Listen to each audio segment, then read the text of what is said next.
A Crack in the Track by Reverend W. Awdry and illustrated by Tommy Stubbs. Thomas was a little blue steam engine. He lived on the island of Sodor.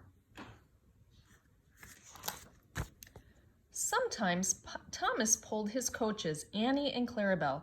"Hurry, hurry," said the coaches. Sometimes Thomas pulled freight cars. "Faster, faster," said the foolish freight cars. They would try to push Thomas down the hill. And sometimes Thomas traveled all by himself across the island. He chugged in the rain, he huffed in the sun, and he puffed in the snow. "There is nothing a train cannot do," Thomas said proudly. One morning, Henry the Green Engine would not come out of his shed. He had boiler ache. So Sir Topham Hatt asked Thomas to help. "Beep, beep," Thomas said to the people. "I can take you where you want to go."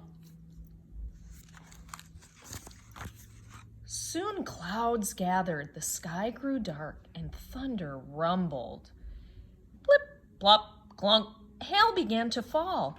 It fell on Thomas. It fell on the tracks.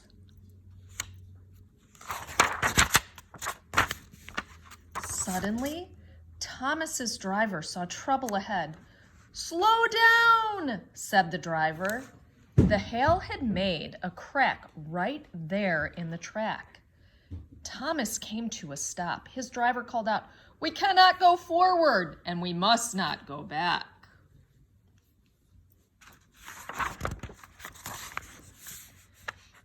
"Everyone off," the conductor said. "Now what shall we do?" said the people. They climbed down from the coaches. They climbed up the road. Bertie the bus was just passing by. Bertie beeped his horn merrily. "Beep, beep, beep, beep, beep. A bus is as good as a train," he said. "I can take you where you want to go." All the people climbed on board Bertie. Bertie scooted down the road. "A bus is as good as a train," the people said. Suddenly, Bertie's driver saw trouble ahead. "Slow down," the driver said. Oh no. There in the road was a bright green toad. Bertie came to a stop. His driver called out, "There's a toad in the road. We will have to unload."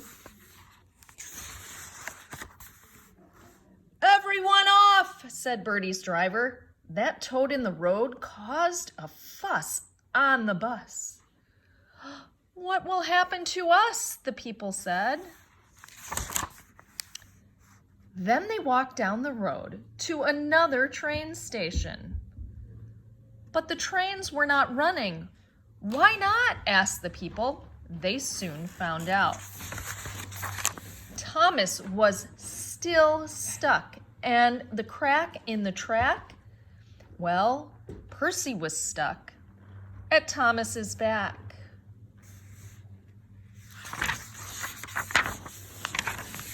Gordon was stuck behind Thomas and Percy.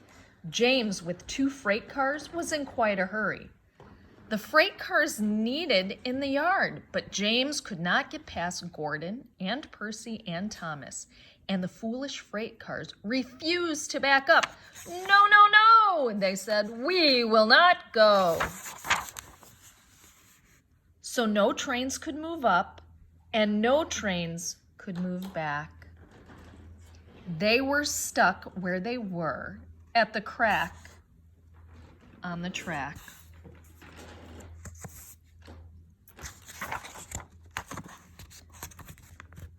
"I guess there are some things that a train cannot do," said Thomas's driver. "We need help," said Thomas, "and I know just who to call." Thomas's driver called Sir Topham Hatt and told him Thomas's plan. An excellent plan," Sir Topham Hatt said. "Please thank Thomas," he added. In no time at all, Harold, the helicopter, zoomed across the sky. He landed near the people. They all climbed on board. "A helicopter is as good as a train," said Harold. "I can take you where you want to go." The breakdown crew came to replace the broken track. By the time they arrived, rain was falling hard. The crew came with cranes. They sang while they worked. "A crane is as good as a bus or a train. We'll fix up your track and we don't mind the rain." Finally, Thomas could move. So could Percy and Gordon. James, with his freight cars, was close behind. They turned on a turntable and they went back to work.